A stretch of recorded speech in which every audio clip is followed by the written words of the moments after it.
เอาแต่น้อยเอาแต่จักปี3 ปีฮะ3 ปี 4 ปีน้องน้อยเอาผัวแต่3 ปี 4 ปีอายุยังน้อยได้พี่น้องเลยเนาะเอาผัวตั้งแต่อายุ3 ปี 4 ปีพุ่น5 ปีได้บัดนี้ยับขึ้นเคยว่ามาได้มา7 ปี5 ปี7 ปี7 ปี 5 ปีแล้วบัดโอ้น้องลอยเอ้ยปัจจุบันนี่จักปีอ่ะ2 ปี 2 ปีใช่ได้บ่บัดนี้ไปเฮ้ยบ่เป็นมือเฮานี่มีจักนิ้วตัวนี้จักนิ้วนี่2 นิ้วบ่นี่มันบ่ถนัดพี่น้องบ่เว้าหลายใช่จักตัวนำเจ้าป่านน่ะ5 ตัวบ่โอ้แม่นบ่ล้างบ่ล้างเลยไหมขี้ตังเอามาใส่กระซ้ำบ่เอาใส่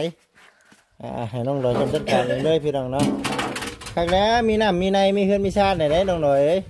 สบายดีบัดนี้ก็ชีวิตเป็นตอนนี้รู้สึกว่าดีขึ้นได้พี่น้องเลยเนาะ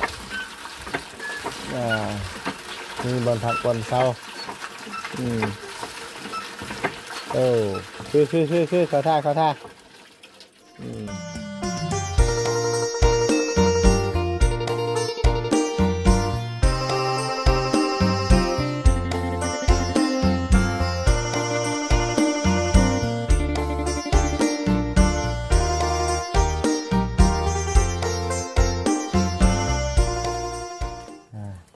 ตั้งใจเฮ็ดแล้วเฮ็ดได้บ้านี่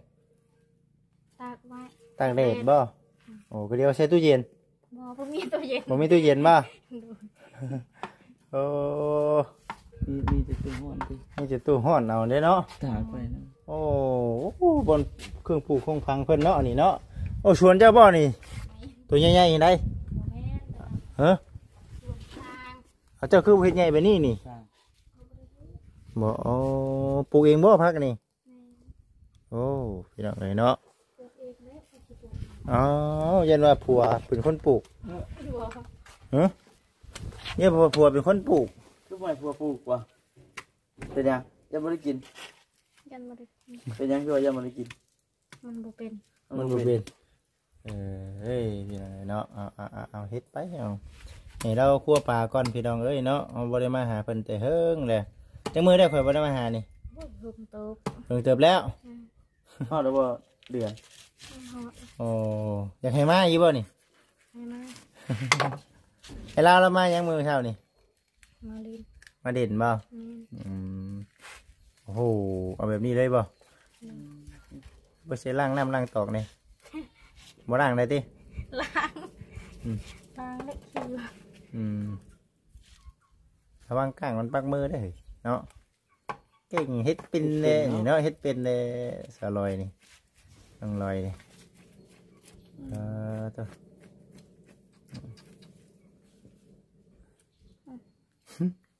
งอมเงียบเราอยู่แบบธรรมชาติเนาะว่าสิเนาะบ่ได้ยินเนี่ยอยู่แบบงอมแงม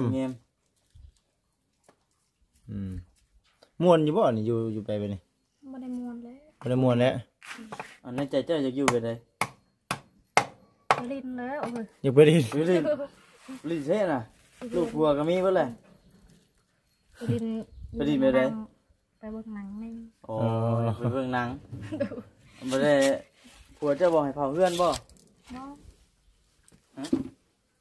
คือบ่ไปน้ำเพิ่นใช่ล็อกเฮือนไว้แล้วไปบ่อยากไปปานนี้โอ้ปาดเป็นเด้เนาะเฮ็ดเป็นพี่น้องเนาะให้เราเฮ็ดก่อนจังคุยกันเนาะเฮ็ดได้ไวๆเด้อเด็กนี่เบิ่งมือเด้อระวังเด้อเจ้าว่าหมึกแตงไอ้ชวนเป็นแล้วป่ะจังหวะเด้อเป็นแล้วป่ะหมึกแตงไอ้ชวน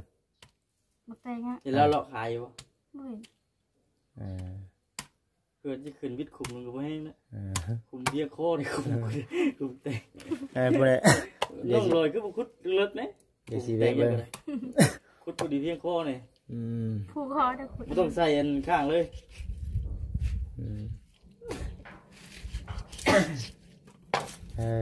เบิ่งไปพี่น้องเนาะให้เราเบิ่ง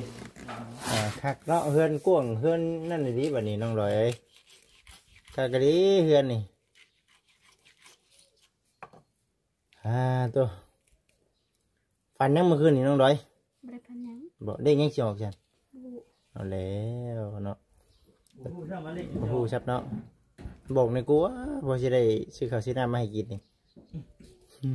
เล่นโน่นจีเนาะ จักโต๊ะป่านี่ ปลาหน่อยนี่ จักโต๊ะน้ำเจ้าป่านะ 5 ตัวบ่โอ้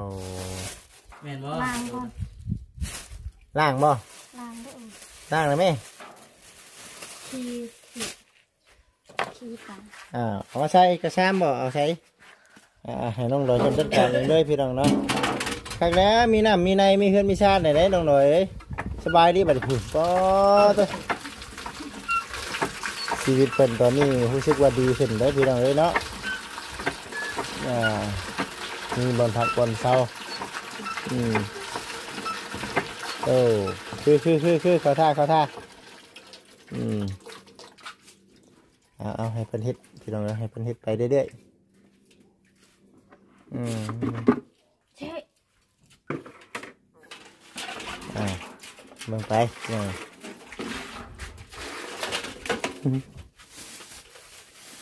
โอ้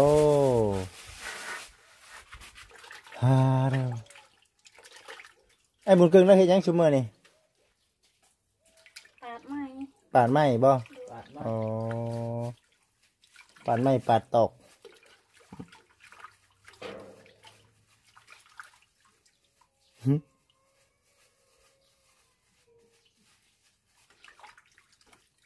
แล้วไปจะโดนเลยว่าอย่าง ดุนเลย โดนเลยดิ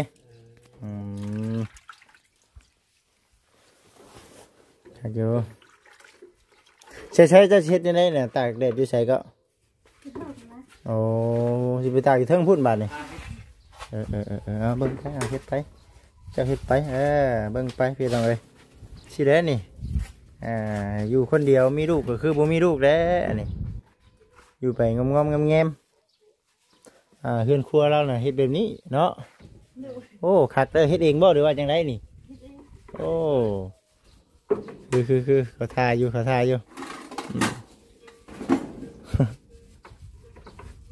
ใช่ยังใช่นั่นบ่ ใช่เกลือ ใส่เกลือเอาเบิ่งเด้อพี่น้องเด้อเนาะน้องลอยเบิ่งมึงจะอยู่ครัวกิน ว่าต่างเครื่องแล้วจะติดสีมือติดใจแล้วจ้ะ เนาะ ลอยยังจะเป็นวัด ไอ้เรายังชิมาอยู่บ่มานี่ ไป ไอ้เรานะเอามื่อเลยบ่ มาเลย อ๋อมื่อเลยแล้วมาคู่มือบ่ไอ้เรานะ ห้ากระมา หากะมาบ่จิตเองก็หากะมาเนาะครั้งแล้วเนาะนี่ไอ้บุญเกิงบ่เอามานี่ปลานี่โอ้หาปูหาปลามาให้ลูกให้เมียกินมันก็บ่เท่านั้นแหละพี่น้องเอ้ย ทำไรอีกดิ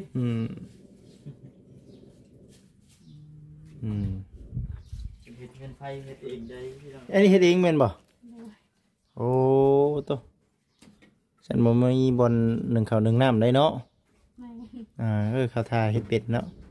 ดังไฟ งามแล้วครั้งแรกพี่น้องเนาะ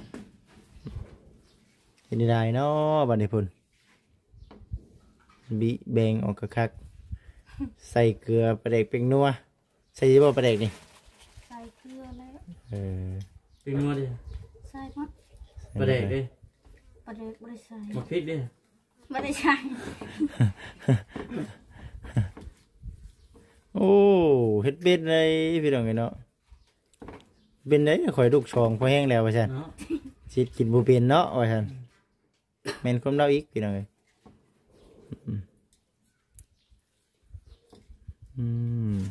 เป็นยังต้องอึบเกลือมาน้องลอย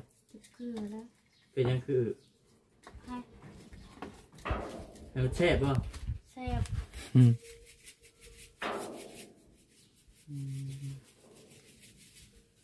โอ้เดี๋ยวนี้กินข้าวกินน้ำกินอิ่มคักได้เดี๋ยวนี้เนาะ ไม่ โอ้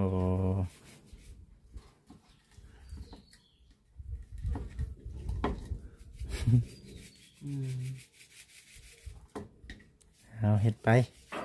ถือว่าได้กินปูกินปลาได้กินข้าวกินน้ำมันก็เบิดเท่านั้นแหละเนาะตะกี้นะอึดหิวเนาะตะกี้เนาะน้องลอยเนาะนี่ผู้รักผู้ใหญ่เป็นยืนมือเข้ามาซอยน่ะดีเนาะดีขึ้นหลายพี่น้องเป็นลังดิตากเอาไว้รูดตักไปเลยตักไปเลยตักไปรถตักไปรถเอาพี่น้องเนาะกระชีประมาณนี้แหละเดี๋ยวชีนั่งคุยกับทั้งน้องลอยก่อนเรื่องกอกเพิ่นก็คิดอันนี้เฮ็ดเองบ่นี่ฮะโอ้ไอ้หมุนเกิงนี่บ่ธรรมดาเด้อไอ้หมุนเกิงหรือว่าเจ้าเฮ็ดเองเจ้าเฮ็ดเองบ่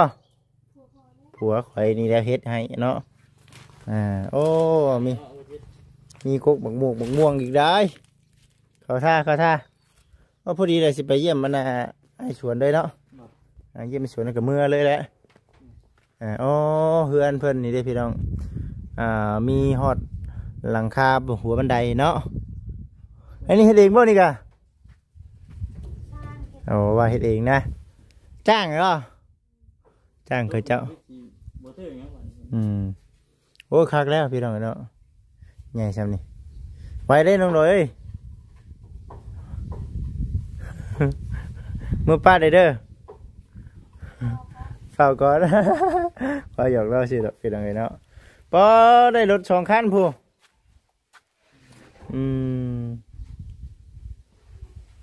เนาะพี่น้องเนาะเดี๋ยวเรารอถ่ายทางน้องลอยก่อนเนาะหันล้างมือก่อนเนาะโอ้บรรยากาศสีประมาณนี้แหละอันนี้นะถือว่าบอลเดินเฮือนน้องลอยเองนี่เนาะน้องลอยแม่นบ่เดินน้องลอยเลยตัวนี้กว้างอยู่กำปุกเฮือนก็ได้อีกดังหนึ่งพุ่นเนาะได้อีกดังหนึ่งพุ่นได้เดินกว้างเดี๋ยวให้นางใช้ฉันโอ้มันมีให้ไปจะไปมันเห็ดได้คือให้มีให้นี่พวกมิกนี่น้องลอยใบมิกนี่เอาใบมิกนี่มาถิ่มใช่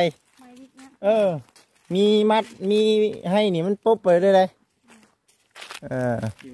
มันคิวไปเลยทำอาชีพมันมีให้ป่ะใช่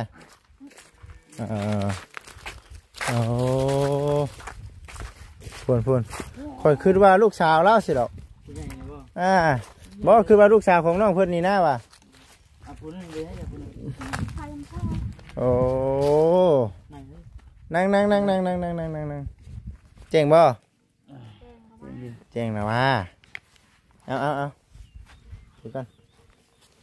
นั่งได้ละค่อยก็ได้นั่งน้ำคือกันนั่งก็ได้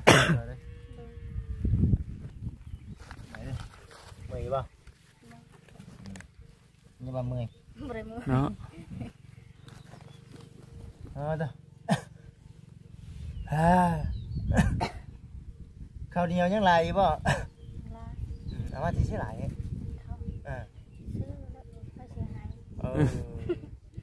มีเงินชื่อดิเนาะ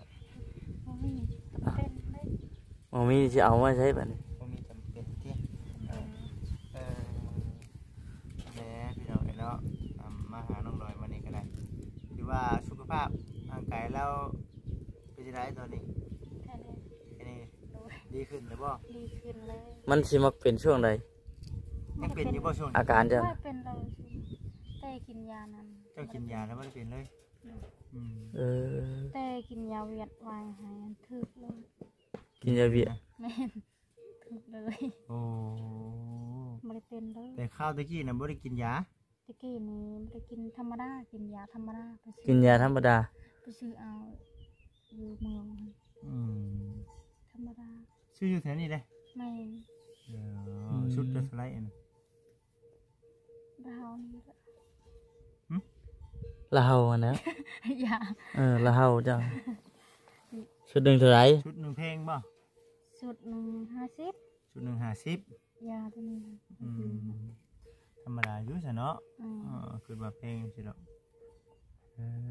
เจ๋งบ่ครับสิไหมเจ๋งอยู่อุ้มลูกว่าแม่เนาะอุ้มลูกอุ้มเต้าแม่อีล่ะสบายดีละ ไปเรื่อยๆเนี่ยอายได้เนาะอายได้นี่เจ้าพ่อบุญมีน่ะเจ้าชื่อบุญมีเปล่า แม่ตาบุกเป็นนะ ให้เปล่าเนี่ย แม่ ใหญ่แล้วมาวันนี้เนาะ อยู่กัน2 คนกันไปดินบัดฉันบุญมีกับยังก็อันน่ะ วันเพ็ง วันเพ็งเนาะน้องวันเพ็ง น้องบุญเพ่ง น้องบุญเพ็งน้องบุญเพ็งแล้วฉันเนาะมาเบิ่งก้อนมาฉันนะพี่น้องเป็นอยู่ในใดปัจจุบันนี้มาฉันนะแต่ว่าไอ้บุญเกิงนี่อยู่เพื่อนล่าบัดนี้อย่าว่าเราไปยุ่งไปย่ามคือแต่เก่าคือมักย่ามแท้ เราไปยามบ่ ไป ไปยามบ้านนั่นบ่ เกิดกำหนดอยากไปแล้วไปงามวานไปแล้วไปเลาะที่เจอทางเลย หายางเลาะ งานเลาะตอนคืน ฮอดกลางคืนนี่แม่นเราแปลงร่างรถบ่ แม่ โอ้กลางเว้นนี่แม่นใช้ร่างปกติ ปกติ กลางคืนนี่แม่นแปลงร่างเลย ไปงานแล้ว เป็นร่างเป็นทหารใช่ป่ะ เป็นทหารของเรา โอ้ เป็นร่างเป็นทหารเขาดอก ภูมิใจเนาะ แต่ว่าตอนนี้ไม่ได้นะคนธรรมดาตอนนี้ที่ ตอนนี้ปัจจุบันเป็นคนธรรมดา โดกตะนำแห้งโดรุก รู้ รู้ บ่ ว่าตอนไหน โอ้ยแห้งรุก กลับมาแล้วเป็นยังไง กับน้ำเป็นเลย ยังถึงห้อยอยู่บ่ ยังคอยด้วยล่ะยังไม่ได้เนาะเมาเลยเนาะ เอ้ยเซชูเซซ่ามาเลยติ ใช่ทราบได้แต่ไม่ได้เมานะว่าเดี๋ยวนี้ บ่บ่ได้มา ว่าเมานะน้อย บ่ได้มามันปะเลยแล้ว มันปลาเลย ปะบ่ได้กิน มันปลายัง เน่าได้ไปกิน ไผ่มันน่ะ พูดไว้ ลาวแต่ว่า ลาวที่แหละว่าลาวนี้เนาะตัวใหญ่หนึ่งเงินมันเนาะลาวใหญ่เงินมันนี่เดี๋ยวนั่นแหละ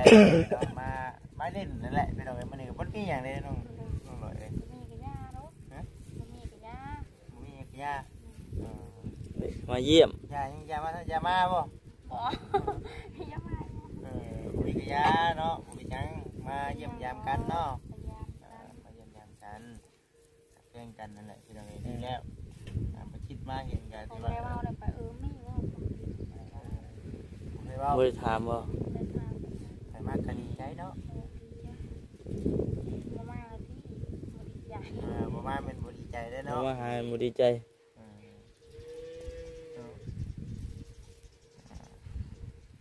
มันเรียกแน่ต้องหน่อยแน่ไปทางนั้นแน่มาทางนี้แน่มันโดดโอ้ยให้กระพานอยู่พี่น้องนี่จะที่มันค่ำเนาะมันค่ำเลยที่บ่ได้ บ่ได้แวะซะเนาะ ซ้ำนะเนาะ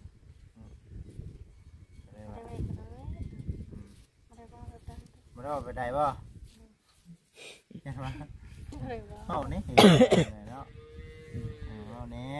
พักแล้วน้องลอยวันนี้เนาะเฮือนชานก็ได้ครบเบิดแล้วเนาะกี่เนี่ยโอ้ยอยู่เฮือนเตเสอยู่บัดมางบ่เฮือนหลังนั้นน่ะเฮือนมูลนั่นเนาะตัวเนาะ มันมั่งเลยก็คือเห็น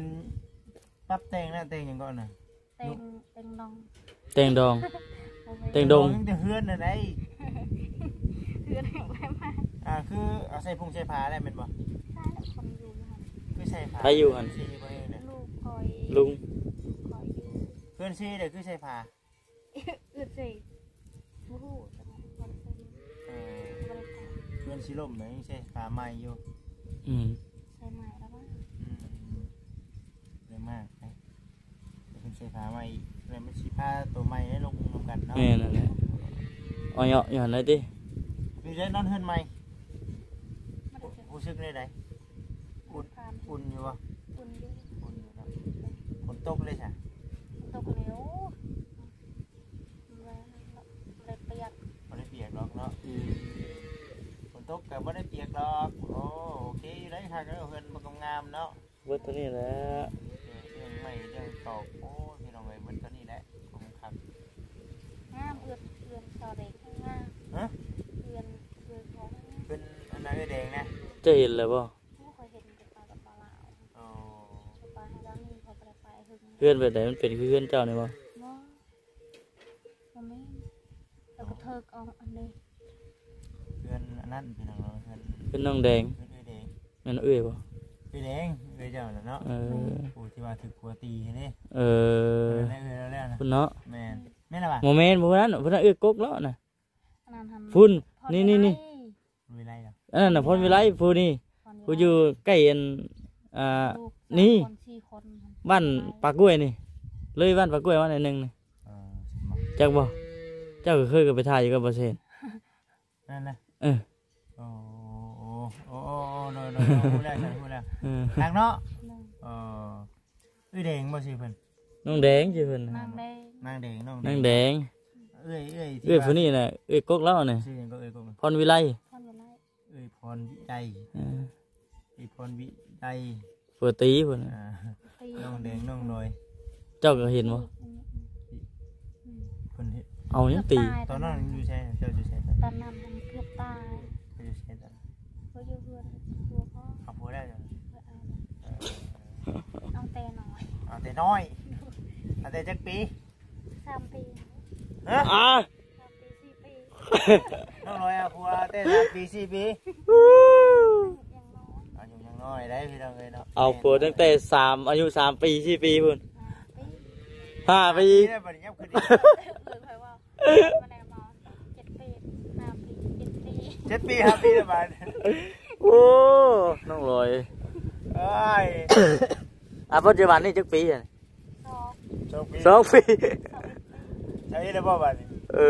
อไป เอ้ย เลยเนาะ เพราะอันนี้ก็แบบว่าเราเป็นคนเดียวดีเนาะยังดีนะที่ว่าเรายังมีเฮงมานั่งใกล้ๆเฮานี่ แม่น กับเรากับบ่ค่อยได้ฮู้หยังนำแม่ แม่น ที่ได้ตั้งแต่ที่เราเป็นคนบ่ค่อยได้ฮู้ปานใด เรานับก็ยังบ่ถึกจังได๋ บางทีเรานับเป็นแล้วบ่เดี๋ยวนี้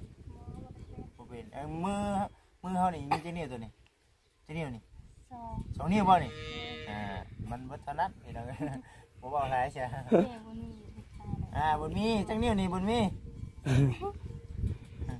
5 นิ้วบ่บอกเราไว้ก่อนใช่ว่ามีคนมาถามเราเนาะคนเฮามีมือจักนิ้ว 5 นี่ 10ได้นี่เนี่ยนี่ มันอันนี้10 เบิ่นนี่ วัดช่องเบื้องนี่ 10 2เบื้องนี่ แม่ 10อันนี้จักนิ้วนี่ 2 เป็นอยู่ เนาะจักอยู่อันนี้ หยอกชื่อได้ เนาะ ยันหยอกกันนี่นะเพิ่นได้จักอยู่นะน้องน้อยฮู้อยู่ก็เฮ็ดคือบ่ฮู้น้องน้อยนี่เนาะไปมือเกิงบ่ บ่ อ๋อ ยังไงเราสิมา ไปมือเกิงนะ ที่เดือนพอทะเล ไปเห็นแล้วเสียผ่านบาง เก็บมะขาม แม่น เก็บมะขามขาย แม่น เป็นจ้างบ่ ไม่ได้จ้างไปเอาปอเชียงรม เอาเอง หน่วย มาขายไป ไปขายเมืองคนแล้ว ขาย เป็น เมื อา อง ชีพเลยเนาะขายเองที่ดี ดีใจน้ำเห็ดแบบนี้หาเงินหาคำเลย ดีเจน้ำบ่หาเงินหาข้าวนี่เนาะลูกก็ไปกันแต่นี้ติ ผัวหาเงินนะครับเนี่ยดีใจเนาะ ดีใจเลย แต่เรานอนอยู่ด้วยฮะ มันได้ดีใจเลยเนาะ เรานอนอยู่จะหาเงินหาข้าวใช้ดิสั่นแล้วพี่น้องเนาะว่าบ่จักคือจักต้องเลยก็ได้ เนาะ หาเงินหาคำเลี้ยงลูกเลี้ยงเต้าไปเสียหา เงียบบ่เลี้ยงแยมเนาะเนาะ เลี้ยงแต่ลูกเลี้ยงแต่เต้าก็พอเลยเนาะ พ่อเลยประมาณ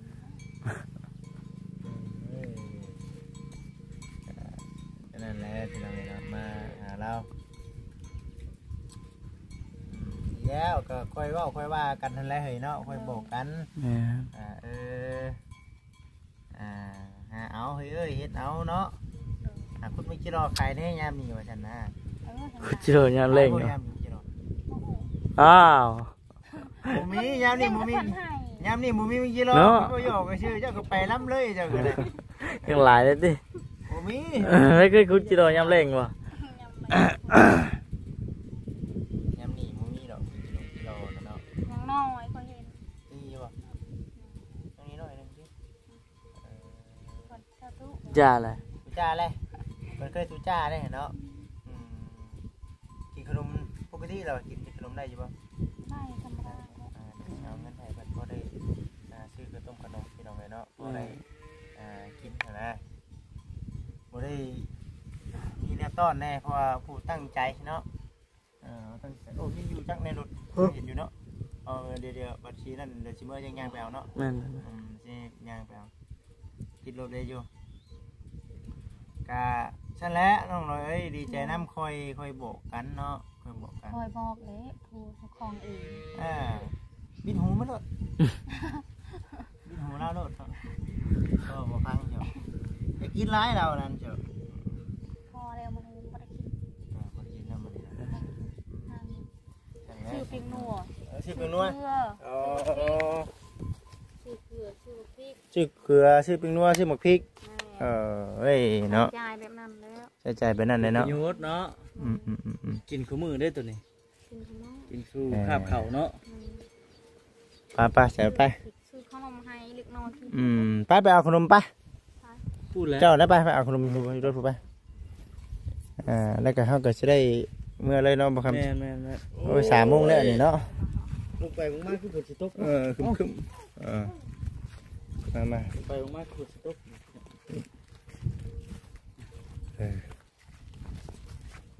มาเที่ยวเลย มัน ทำแล้วบรรยากาศค่อยทำยามเลยมาแล้วโอ้ชาติสดก็ได้ฮะ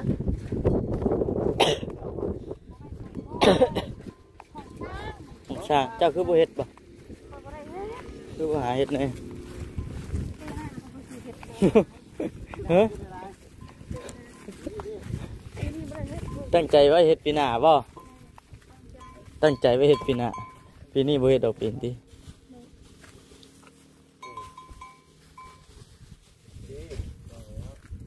พอได้ติดถุงไทยขนมเด้อกินเด้อ ต้อนเนาะ รถของสดเอาพอได้ชื่อขนมให้ลูกอีกเด้อไปจ้าดิล่ะไปจ้า จ้า คนน้อยคนนี้เอ้ยเนาะเอาไปซื้อขนมให้ลูกเด้อโอเค ไปให้ไปเด้อไปก่อนดีแห้ง สบายดี สวัสดี โอเคเดี๋ยวเราเนาะไปชันพี่น้องเนาะคือสีประมาณนี้แหละทางบัจิตเองจะได้จบคลิปก่อนติดตามรับชมไปนำกันเด้อพี่น้องเด้อสบายดีพี่น้องเอ้ย